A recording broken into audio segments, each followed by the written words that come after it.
You're nothing but a guest in this house. Linda's voice echoed through the dining room as she slammed her hand on the antique mahogany table. No marriage certificate means no rights. Pack your things and leave.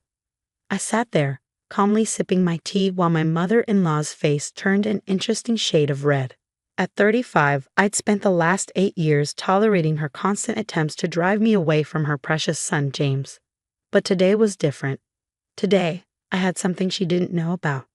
Actually, Linda, I said, placing my cup down gently, I think you might want to see what's in this envelope first. My name is Sophia, and I never planned to be in this position. 8 years ago, when James and I fell in love, he convinced me that we didn't need a formal marriage registration.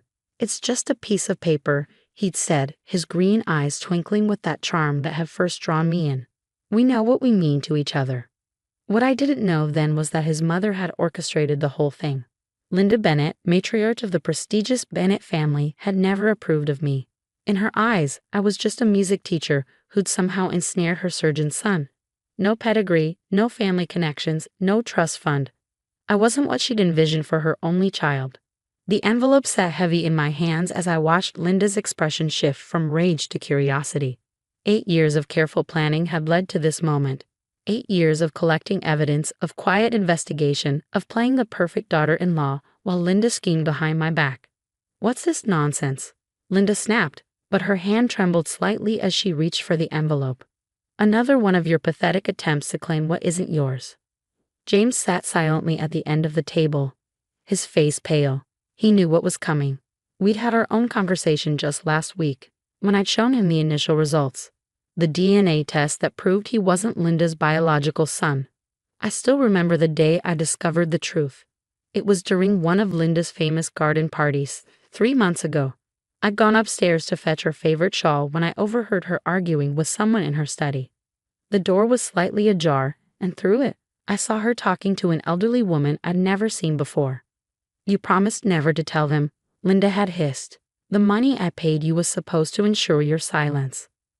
The woman, who I later learned was Martha Collins, a former nurse, had replied shakily, but he deserves to know the truth about the switch, about his real mother.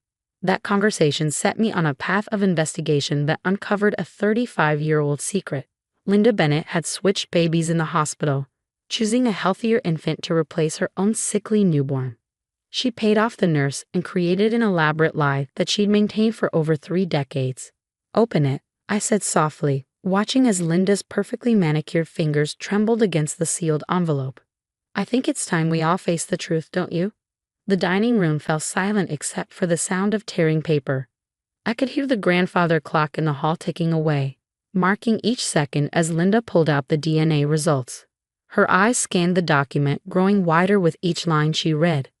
This is impossible, she whispered, her face draining of color. You falsified these results. You must have. I pulled out my phone and played the recording of her conversation with Martha Collins. Linda's face went from pale to ashen as her own voice filled the room, confessing to her decades-old crime. I have more, I said calmly, reaching into my bag. Birth records, hospital documents, Martha Collins' sworn statement. Would you like to see those too? James finally spoke, his voice hoarse with emotion. Why, Mother? Why would you do this? Linda crumpled the papers in her hands, tears streaming down her face. My baby was dying, she choked out. The doctor said he wouldn't survive the week. But you were so perfect, so healthy. I couldn't bear to lose my only child. I did what any mother would do. Any mother. I repeated, my voice sharp. You stole someone else's child, Linda. You robbed another woman of her son. And now you have the audacity to try to chase me away because I don't have a marriage certificate. The irony of the situation wasn't lost on anyone in the room. Linda, who had spent years questioning my legitimacy in her son's life, was facing the ultimate question of legitimacy herself. Where is she? James demanded, standing up. My real mother, is she alive? I nodded slowly. Her name is Elizabeth Carter. She lives in Portland, and unlike some people, I glanced pointedly at Linda. She's been desperate to know what happened to her son all these years. Linda collapsed into her chair, her carefully constructed world crumbling around her. The woman who had spent years tormenting me about not being officially part of the family was about to learn a harsh lesson about what family really means. The police have already been notified, I added, gathering my things. They're very interested in speaking with you about the hospital records you falsified, and Martha Collins has agreed to testify. As I stood to leave, Linda grabbed my arm, her grip desperate. Please, she begged, you can't do this. This is my family. I gently removed her hand, looking her straight in the eyes. No, Linda, this was never your family. It was stolen, just like you tried to steal my place in it. The only difference is I have proof of your crimes. The sound of police sirens in the distance brought a fitting end to our conversation. As Linda buried her face in her hands, I turned to James, who looked shell-shocked but resolute. Ready to meet your real mother? I asked softly. He nodded, taking my hand. Together, he said firmly, as a real family should be. The drive to Portland was quiet, filled with the weight of unspoken thoughts. James gripped the steering wheel tightly, his knuckles white as we made our way through the rain-slicked roads. I watched his profile, noting how he seemed to be processing years of lies with each passing mile.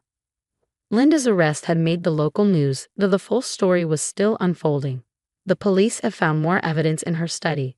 Documents, letters, and a diary that detailed her elaborate scheme. She'd not only switched the babies but had actively worked to keep Elizabeth Carter away from Boston, using her family's influence to block any attempts at investigation. What if she doesn't want to meet me? James finally broke the silence, his voice barely above a whisper. What if she's built a life without me and doesn't want to disrupt it? I reached over and squeezed his hand. Elizabeth has been searching for you for 35 years. She never gave up hope. During my investigation, I found Elizabeth through an online support group for parents of missing children.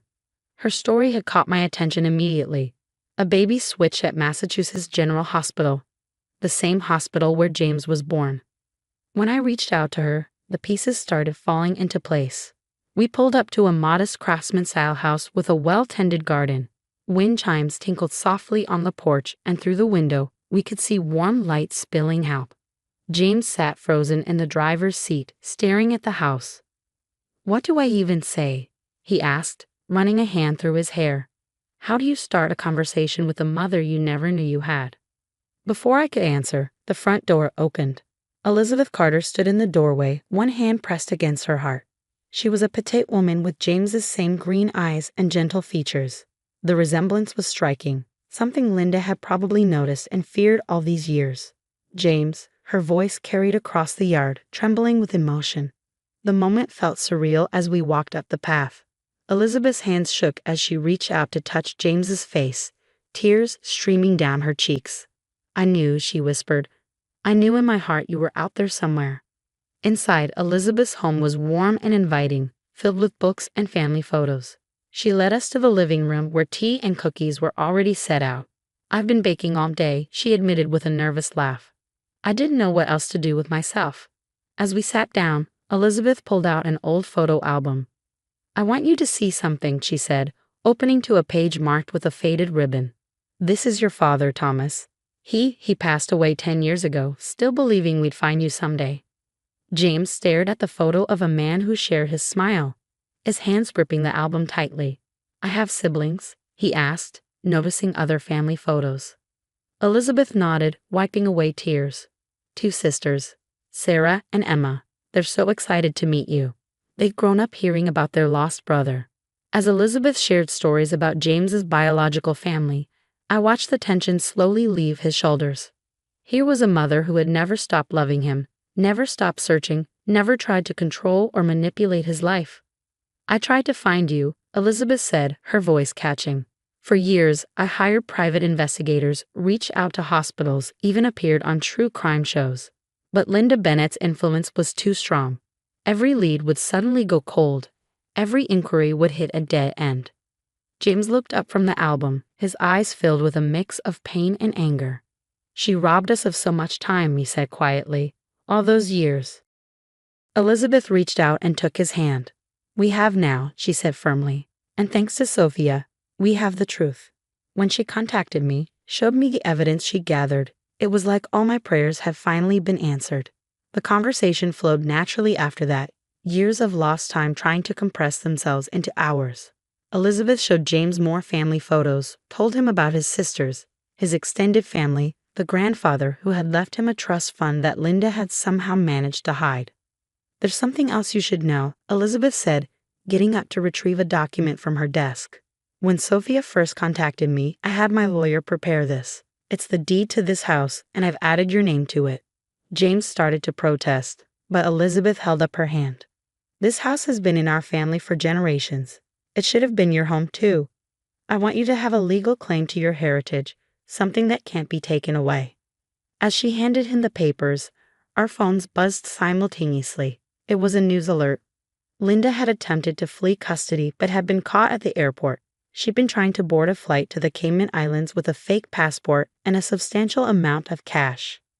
"She never learned," I said, shaking my head. "Even now, she's still trying to run from the truth." Elizabeth set down her tea with a steady hand. "What she did, stealing a child, destroying records, using her influence to cover it up. She'll have to face the consequences now." James was quiet for a moment, then looked at his biological mother with determination. "I want to know everything," he said. "Every detail about our family, every story, every tradition. I want to make up for all the time we lost." Elizabeth's face lit up with joy. "Well, then," she said, reaching for another photo album, "let me tell you about the summer your father and I met. It was right here in Portland." As Elizabeth began her story, I watched James lean forward, absorbing every word. The weight of Linda's lies seemed to lift with each passing moment, replaced by the warmth of genuine family love. Outside, the rain had stopped and sunlight was breaking through the clouds, as if nature itself was celebrating this long-awaited reunion. 3 months later, I stood in the doorway of our new Portland home, watching James and Elizabeth work together in the garden. They were planting roses, a Carter family tradition, Elizabeth had explained. Every generation added their own variety to the garden. The criminal case against Linda had moved quickly, with Martha Collins' testimony, the hospital records, and Linda's own detailed diary. The prosecution had an airtight case. She'd been sentenced to 15 years for kidnapping, fraud, and obstruction of justice. The Bennett family fortune, built partially on her lies, was being investigated. James's sisters, Sarah and Emma, have flown in from Seattle and Chicago respectively. The reunion had been tearful but joyous. Looking at them together, the family resemblance was undeniable. They shared the same laugh, the same expressive hands when they talked, even the same way of scrunching their noses when confused. "You know what's funny?" Sarah had said during one of our family dinners. "We used to play this game when we were kids, imagining what our brother would be like. Emma always said he'd be a doctor." While she got that part right, James had laughed, finally comfortable with his place in this new family. The transition hadn't been entirely smooth. James had good days and bad days, moments when the weight of Linda's betrayal would hit him anew. But Elizabeth's unwavering love and acceptance helped heal wounds he hadn't even known he carried. "Sophia," Elizabeth called from the garden, waving me over. "Come help us decide where to plant James' roses." As I joined them, kneeling in the rich soil, I couldn't help but smile at how natural this felt. Elizabeth had embraced me as warmly as she had James, treating me like the daughter she'd always wanted. "I was thinking," James said, wiping dirt from his hands, "maybe we should have that wedding ceremony now. A real celebration with our real family." I looked up, surprised. After years of avoiding official registration, this suggestion meant more than just paperwork. It was James' way of fully embracing his true identity, his real family, and our future together. Elizabeth beamed, already planning in her head. "We could have it right here in the garden. Your grandfather got married here too, you know. It's another Carter tradition." The mention of traditions reminded me of something. I went inside and returned with a small box I'd been saving for the right moment. "Speaking of family traditions," I said, opening the box to reveal an antique locket. "Elizabeth gave me this last week. It has pictures of your grandparents on their wedding day. She thought you might want to have it." James took the locket carefully, his eyes moistening as he opened it to see the faces of the grandparents he'd never known. "They look so happy," he said softly. "They would have adored you," Elizabeth assured him, placing a gentle hand on his shoulder. "Just like they would have loved Sophia for bringing our family back together." That evening, as we sat on the porch watching the sunset, James pulled me close. "Thank you," he whispered, for not giving up, for finding the truth, for giving me my real family. I squeezed his hand, remembering that tense dinner with Linda 3 months ago. I always knew we were meant to be a real family, we just had to find the right one. Inside, we could hear Elizabeth on the phone with Emma, excitedly discussing wedding plans. Sarah had already texted several venue suggestions, though we all knew the garden would be perfect. The next morning brought news that Linda had attempted to appeal her sentence, claiming diminished capacity. The judge had denied her requests, seeing through her final attempt at manipulation. "She'll never change," James said when he heard the news, but his voice held no bitterness anymore. "But she gave me one gift, even if she didn't mean to. She led me to you, and through you to my real family." As spring turned to summer, the roses James and Elizabeth planted began to bloom, deep red blossoms that Elizabeth said matched the ones her husband had planted when they first moved in. Life had come full circle in the most unexpected way. Looking back at that dinner where Linda had tried to throw me out, claiming I had no rights without a marriage certificate, I realized she had inadvertently set in motion events that would give James something far more valuable than any legal document: the truth about his identity in a family built on real love rather than lies and manipulation. "You know what's ironic?" I said to James as we watched the sunset from our new porch. "Linda was so focused on keeping me out of the family that she never realized she was the one who didn't belong." James nodded, a peaceful smile on his face. "Sometimes the family you're meant to have finds you, even if it takes 35 years and one very determined wife." As if on cue, Elizabeth called us in for dinner, her voice filled with the warmth that had been missing from Linda's all those years. We went inside together, leaving the shadows of the past behind and stepping into the light of our true family's love.